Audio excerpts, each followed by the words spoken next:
الحمد لله وكفى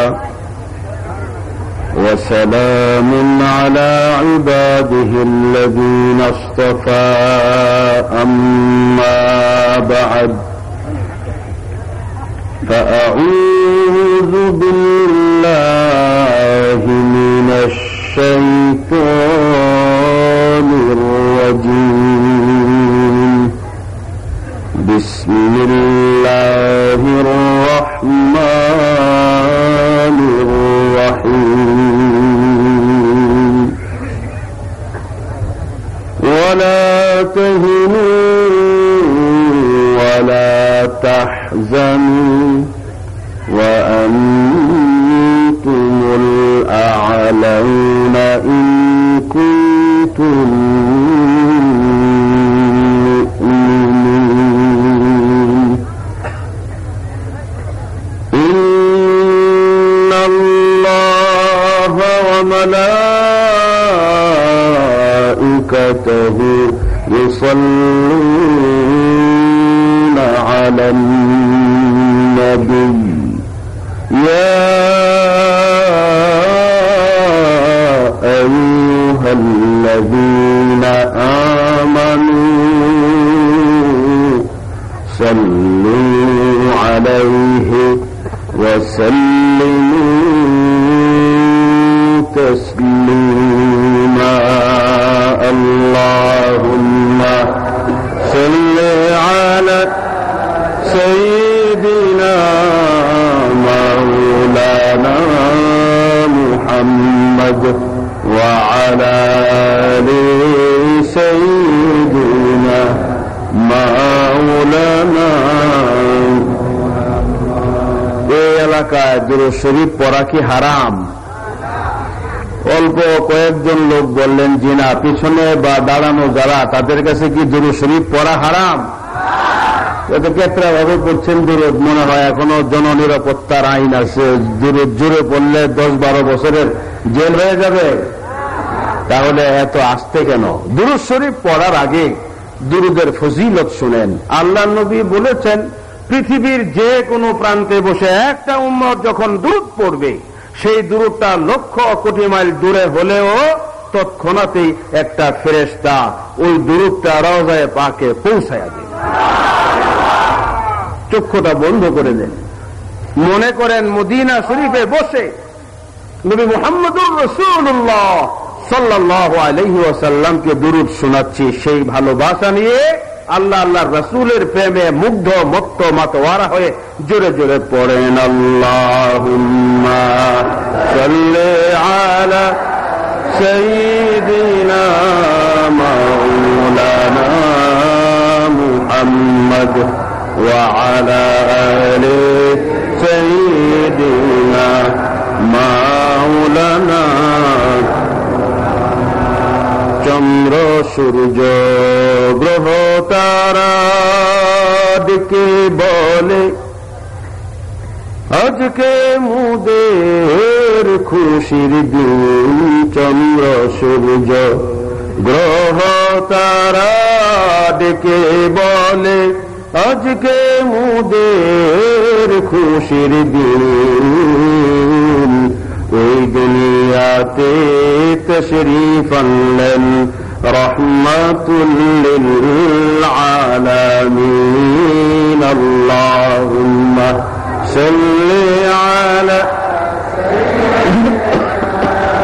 মাওলানা মুহাম্মদ ওয়া আলা আলি সাইয়্যিদিনা মাওলানা।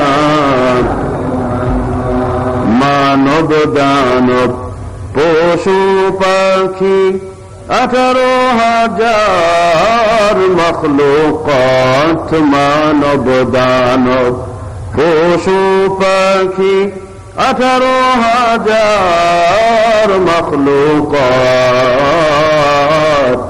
আল্লাহর তসবিহ নবীর দুরূদ পড়ে তারা দিবারাত। আল্লাহুম্মা সাল্লি আলা সাইয়্যিদিনা মাওলানা محمد وعلى آل سيدنا مولانا लिल्लाह करम कीजिए सरकार मदीना मुझको भी बुला लीजिए दियार मदीना बल्लगल उला बिकमालिही कशफत दुजा बिजमालिही हसनत जमीउ खिसालिही सल्लु अलैहि व आलिहि। বাংলাদেশের সর্বশ্রেষ্ঠ মুফতি, প্রখ্যাত আলেম, বিশিষ্ট ইসলামী চিন্তাবিদ আলহাজ হাফেজ কারি মাওলানা মুফতি নুরউদ্দিন সাহেব সাধারণ মানুষের কাছে মাথার তাজ, নাইবে রাসূল, উলামায়ে কেরাম, আগত সমবেত ধর্মপ্রাণ মুসলমান ভাইরা, পর্দার আড়ালে মা ও বোনেরা, আসসালামু আলাইকুম ওয়া রাহমাতুল্লাহ। কোরআন কত জীবন্ত জ্বলন্ত, কোরআন কত জীবন্ত জ্বলন্ত। আপনাদের জন্য আল্লাহ বলেন, আল্লাযীনা ইয়াসতামিউনাল কাওলা ফায়াত্তাবিউনা আহসানা উলাইকাল্লাযীনা হাদাহুমুল্লাহ ওয়া উলাইকা হুম উলুল আলবাব।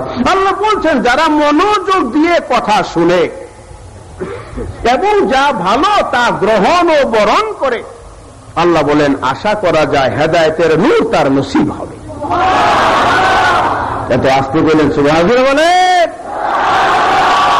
কি মনে করেন আজকের এই বসা হযরতে খাকানী রহমাতুল্লাহ আলাইহি, জগৎ বিখ্যাত একজন ওলিয়ে কামেল, বলছেন 85 সাল বা আমানি মুহাক্কিক শুদ বখাকানি কে একদম বা খুদা বুদান বে আজ তখত সুলাইমানি। হযরতে খাকানী রহমাতুল্লাহ আলাইহি বলেন, হে দুনিয়ার ঘুমন্ত মানুষেরা শোনো, আমি খাকানী 30টি বছর সাধনা করার পরে এই সিদ্ধান্তে পৌঁছালাম, কিছুক্ষণ সময় আল্লাহর স্মরণে, আল্লাহর ফিকিরে বসে থাকা হযরতে সুলাইমান আলাইহিস সালামের শাহী সিংহাসন থেকেও আল্লাহর কাছে অনেক বেশি দামি হয়ে যায়। তাহলে কি মনে করেন এই বসাটা, এটার উপরে আমি আলোচনা করব। তবে আজকে আপনাদের হাতে আমি দুটো জিনিস দিয়ে দেব। মা বোনেরাও এসেছেন, তাদেরকেও দেব, আপনাদের হাতেও দিব দুইটি আলো, দুইটি আলো, বাতি, নূর। আল্লাহ বলেন, কাদ জাআকুম মিনাল্লাহি নূরুন ওয়া কিতাবুম মুবিন। আমি আল্লাহ তোমাদেরই মাঝে দুটো নূর পাঠিয়েছি। একটি নূর হলো নবী মুহাম্মদুর রাসূলুল্লাহ বলেন সাল্লাল্লাহু আলাইহি ওয়াসাল্লাম, আরেকটি নূর হলো কোরআনে হাকিম, অর্থাৎ কোরআনও আলো, হাদিসও আলো। প্রধান অতিথি আপনাদেরকে যে স্লোগান দিয়ে গেলেন, কি? আল কোরআনের আলো ঘরে ঘরে জালো, আল হাদিসের আলো ঘরে ঘরে জালো, ঘরে ঘরে জালো কোরআন হাদিসের আলো। কোরআন যখন নাজিল হলো মুছে গেল মনেরই কালো, আধার কেটে এলো আলো, পথ হারা পথ পেল আল কোরআনের আলো ঘরে ঘরে জালো, আল হাদিসের আলো ঘরে ঘরে জালো, ঘরে ঘরে জালো কোরআন হাদিসের আলো। তাহলে কোরআন এবং হাদিসের দুটো আলো আপনাদেরকে দিয়ে দিতে চাই, বাড়িতে নিয়ে যাবেন। যদি স্বামী নিয়ে যান তাহলে স্ত্রীর অন্তরাত্মা আলোকিত হবে, আর যদি স্ত্রী নিয়ে যান স্বামীর, স্বামী নিয়ে গেলে স্ত্রীর, বাপ মা নিয়ে গেলে ছেলে মেয়ের, ছেলে মেয়ে সেই আলো নিয়ে গেলে বাপ মায়ের। এটা যদি আপনার ঘরে প্রথম কোরআন ঢুকে তাহলে ঘর সংশোধন হয়ে গেল। ঘরের পরে যদি আপনার পরিবারে এই কোরআন ঢুকান তাহলে পরিবার সুখ আর শান্তিতে বসবাস করতে পারবে। পরিবার থেকে সমাজ, সমাজ থেকে রাষ্ট্রে, রাষ্ট্রের থেকে জাতীয় এবং আন্তর্জাতিক পর্যায়ে এই কোরআন যখন আমি আপনি নিয়ে লাগাতে পারবো, গোটা দুনিয়াটা জান্নাত হয়ে যাবে। এই জন্য কাজী নজরুল ইসলাম, যেই কাজী নজরুল ইসলামের নামের বাকি অংশ ইসলাম কেটে দেওয়া হয়েছে, কাজী নজরুল। কাজী নজরুল ইসলাম কলেজ বলে না, ইসলাম কেটে দিয়েছে, নাম কি? নজরুল কলেজ না, কাজী নজরুল ইসলাম। ইসলামের কবি, তিনি বলেছেন, মুসলিম আমি, সংগ্রামী আমি, আমি চির রণবীর, আল্লাহকে ছাড়া কাউকে মানি না, নারায়ে তাকবীর। জোরে বলেন সুবহানাল্লাহ, জোরে বলেন সুবহানাল্লাহ। এই নারায়ে তাকবীরের আওয়াজকে বন্ধ করে দেওয়ার জন্য মুসলমানদের দেশে কম চেষ্টা করা হয়নি। নারায়ে তাকবীরের আওয়াজ, নারায়ে তাকবীরের স্লোগান দেওয়া মুসলমান নর নারীর উপরে ফরজ। আমি ফতোয়া দিলাম, সুবহানাল্লাহ। তিনি বলেন, হুজুর এই ফতোয়া কেমনে দিলেন? এর দলিল কি? দলিল সহজ, নামাজের বাইরে ভিতরে কত ফরজ, এই বুঝি আপনার নামাজের অবস্থা। এটাও তো জানেন না, নামাজের বাইরে ভিতরে 13 ফরজ।